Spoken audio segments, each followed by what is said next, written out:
ஒரு சில நேரத்தில் நம்ம போகும்போது எல்லா டிராஃபிக் லைட்டுமே வந்து க்ரீனில் இருக்கும். அது எல்லாமே காலம்தான், காலம் முடிவு பண்ணுறது தான். இதை நான் ரொம்ப நம்புகிறேன், இந்த நொடி வரைக்கும் நம்புகிறேன். ஏன்னா பல எதிர்பாராத அதிர்ச்சிகளையும் ஆச்சரியங்களையும் நமக்கு காலம் கொடுத்துக்கிட்டே இருக்கு. ரொம்ப சந்தோஷமாக இருக்குது இந்த நிகழ்வு. ஒரு இயக்குனருடைய 3 படைப்புகளை பார்த்தா போதும் அந்த இயக்குனருடைய கேரக்டர் தெரியும்னு சொல்லுவாங்க. அது இயக்குனருக்கு மட்டும் இல்லை, தயாரிப்பாளருக்கும் பொருந்தும் நான் நினைக்கிறேன். அப்படி தான் நான் என் தம்பி சுரேஷை பார்க்குறேன். அவர் எடுத்திருக்க திரைப்படங்களை எடுத்து பார்க்கும்போதே அவர் யாருன்னு நமக்கு தெரிஞ்சது. அவரோட பயணம் பண்ணணுன்னு ஒரு ஆசை வந்தது. அந்த மேடையில் தியாகு சாரை பார்த்தோன்னே இன்னும் கூடுதல் சந்தோஷம். யார் யாரோட சேரணும்னு ஒன்று இருக்குல்ல, ரொம்ப மகிழ்ச்சி சார், ரொம்ப சந்தோஷமாக இருக்கு. தம்பி வி ஹவுஸ் வந்து இந்த சினிமா இருக்கிற வரைக்கும் இருக்கும். ஒரு நல்ல படைப்பு எடுக்கணும் அப்படின்னா வி ஹவுஸ் போகலாம் அப்படின்ற ஒரு நம்பிக்கை வரும். ரொம்ப சந்தோஷமாக இருக்கு. அப்புறம் என் அண்ணன் தம்பிராம அண்ணன், அவரை பற்றி நான் சொல்லணுன்னா பேசிக்கிட்டே இருக்கலாம். எந்த கதை எழுதினாலும் என் அண்ணனை வச்சு தான் எழுதுவேன். நான் இப்போ கூட ஒரு கதை எழுதி முடித்தேன், அண்ணனை வச்சு தான் எழுதுவேன். நாங்கள் 2 பேரும் சந்தித்தோன்னா கதைகள் மட்டும்தான் பேசிக்கிட்டே இருப்போம். ஒரு 5 நிமிஷத்தில் நான் ஒரு கதை சொல்லுவேன், அப்புறம் அண்ணன் ஒரு கதை சொல்லுவாங்க. மாறி மாறி மாறி கதைகள் தான் போயிட்டே இருக்கும். அதில் இந்த சமூகத்துக்கு ஏதாவது ஒன்று சொல்லிடுவோம். ஏன்னா நமக்கு இவ்வளோ பெரிய இடத்த கொடுத்த சினிமா மூலமாக நாம் ஏதாவது ஒன்று சொல்லிடுவோம்னு சொல்லி முயற்சி பண்ணிகிட்டு இருக்கிறது தான். இப்போ ஆல்மோஸ்ட் ஒரு 10 படம் பண்ணோன்னே அப்படின்னு நான் பேச்சுக்கு சொன்னேன். இப்போ 5வது படைப்புக்கு வந்திருக்கோம். இன்னும் 5 படம் இருக்குது. அதற்கு மேலும் ஒரு ஆசை இருக்குது. அது நடக்கும்னு நம்புகிறேன். என் அண்ணன் கையை பிடிச்சிட்டு அப்படியே வந்துடுவேன். ஏன்னா எனக்கு அவ்வளோலாம், எனக்கு பெரிய அறிவாளியெல்லாம் கிடையாது நான்.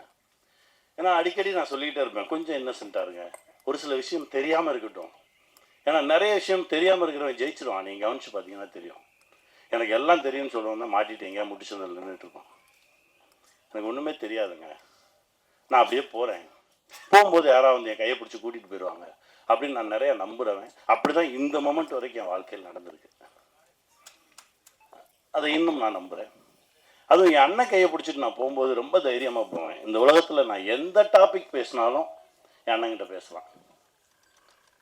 நீங்கள் அரசியலா பேசலாம், சினிமாவா பேசலாம், இலக்கியமாக பேசலாம், எது பேசினாலும் அண்ணன் அதுலேருந்து தனியாக மொத்தமாக. இப்போ நடிகராக இருக்காரா, அது அப்படியே தள்ளி வச்சுட்டு இலக்கியவாதி ஆவார், ஒரு அரசியல்வாதி ஆவார். எல்லாமே புள்ளி விவரத்தோடு இருக்கும். அப்படி ஒரு அண்ணன், ஒரு லைப்ரரி மாதிரி தான் என் அண்ணனை நான் பார்ப்பேன். என் தகப்பனாக பார்த்துருக்கேன், என் அண்ணனாக பார்த்துருக்கேன், ஒரு குருவாக பார்த்துருக்கேன். நான் எப்படி பார்த்தாலும் எனக்கு அப்படி தெரிவார். அதுதான் என் அண்ணன். ரொம்ப சந்தோஷம். இந்த காலகட்டத்தில் உங்களோட பயணப்படுறது ரொம்ப மகிழ்ச்சியாக இருக்குங்க. என் பிள்ளை அதாவது இவரோட ஒரு படம் நான் நடித்தேன். ஆட்டோ இருக்குல்ல, ஆட்டோ போயிட்டு இருக்கும்போது இந்த வாசல் வழியாக கிளம்பி அந்த வாசல் வழியாக வரணும். வந்தார். எப்படி எந்த டைமிங்கில் பண்ணுறாரு ஒன்றுமே புரியல. அதற்கு பிறகு ஒரு ஷார்ட் கம்போஸ் பண்ணியிருக்காங்க. கார் வரும், கார் இவர் வந்து அப்படியே காரை தாண்டி நான் வரேன்றாரு. அண்ணன் சொல்கிறாரு, இது கனி சொல்கிறா, அவனை பண்ண வேணான்னு சொல்லு, இல்லைன்னா டூப் வச்சு பண்ணலான்னு சொல்லு, ரோப் கட்டிக்க சொல்லு. ஞாபகம் இருக்கா? நான் கூப்பிட்டு அப்படியே எப்படி சொல்கிறது, நான் சொல்கிறேன், தம்பி வேணாமே, ரோப்பு கட்டிக்கலாமே. இல்லை நான் வந்துடுவேன். அந்த நம்பிக்கை இருக்குல்ல, அதாவது ரொம்ப தகுதியான ஒரு நடிகன்.